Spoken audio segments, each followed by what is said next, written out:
Hello everyone, welcome back to our channel. So today in this video I'm going to show you how to pay with card on Steam. So let's get into the video. So firstly open up Steam and then log into the Steam account. If you have an account, just log in.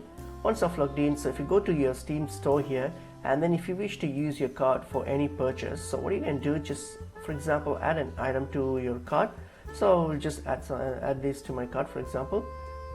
Okay, so I'll add this to my card, and then if I go to my card here on top, so that's my card. If I open it up, and then this is my shopping cart, I have this item here. So what I'm going to do, hit on continue to payment so that we can go to the payment section.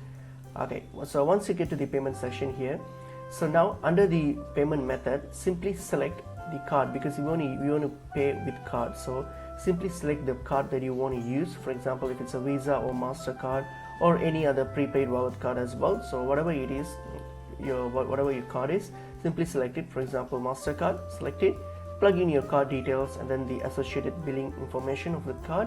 Once that's done, so all you have to do is hit on continue and complete the transaction. So that's pretty much it is.